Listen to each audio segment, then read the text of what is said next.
Hello bachon, let's read the question. The question says read the following about endocrine system and their control and select the correct one.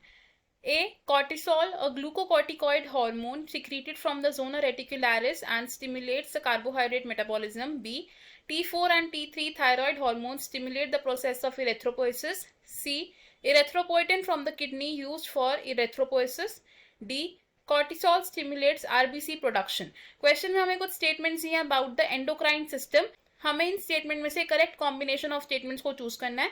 First statement में कहा गया कि cortisol एक glucocorticoid hormone है जो जोना reticularis से secrete होता है एंड ये कार्बोहाइड्रेट की मेटाबॉलिज्म को स्टिमुलेट करता है. सेकेंड स्टेटमेंट में हमें कहा गया है कि T4 और T3 थायराइड हार्मोन्स हैं जो इरेथ्रोपोइसिस के प्रोसेस को स्टिमुलेट करते हैं. थर्ड स्टेटमेंट में कहा गया है कि इरेथ्रोपोइसिस की प्रोसेस के लिए इरेथ्रोपोइटिन को यूज किया जाता है from the kidney. And fourth statement में कहा गया कि कॉर्टिसोल आरबीसी प्रोडक्शन को स्टिमुलेट करता है. तो इन दिस क्वेश्चन हमारा की कॉन्सेप्ट है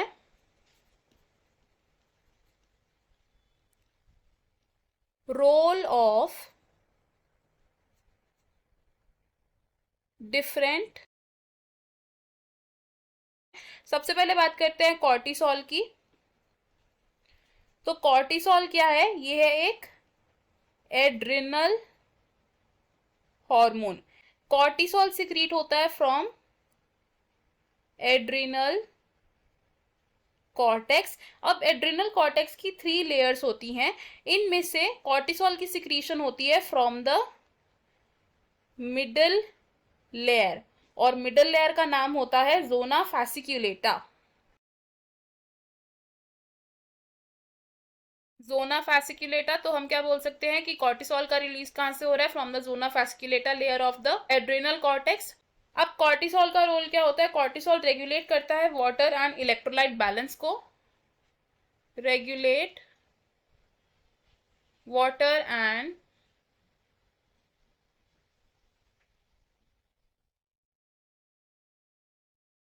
इलेक्ट्रोलाइट बैलेंस. कॉर्टिसोल रेगुलेट करता है कार्बोहाइड्रेट मेटाबॉलिज्म को. कार्बोहाइड्रेट मेटाबॉलिज्म एंड साथ ही साथ कॉर्टिसोल क्या करता है? आरबीसी प्रोडक्शन को स्टिम्युलेट करता है. Stimulate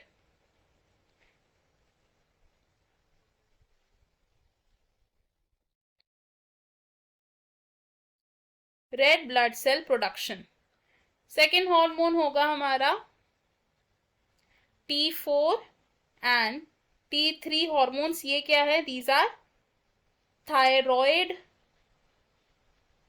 hormones. T4 हार्मोन को हम कहते हैं थायरोक्सिन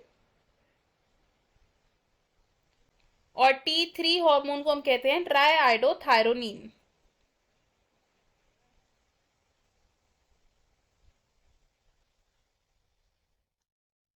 अब T3 और T4 हार्मोन्स का क्या रोल होता है बॉडी में? दे रेगुलेट द मेटाबॉलिज्म. नेक्स्ट अगर हम बात करें अब इरेथ्रोपोइटिन की,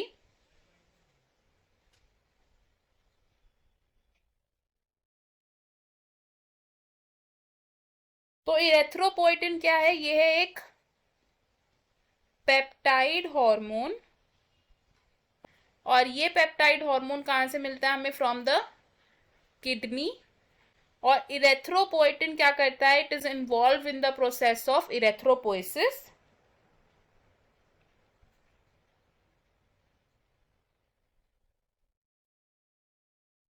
और इरेथ्रोपोइसिस होता है फॉर्मेशन ऑफ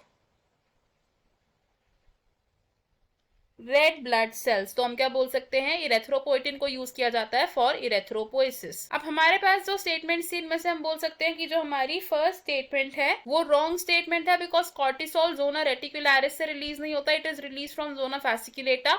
सेकेंड स्टेटमेंट भी होगी हमारी रॉन्ग बिकॉज T3 और T4 हार्मोन्स इरेथ्रोपोइसिस की प्रोसेस को स्टिमुलेट नहीं करते हैं। थर्ड स्टेटमेंट हमारी करेक्ट है एंड फोर्थ स्टेटमेंट भी हमारी करेक्ट है।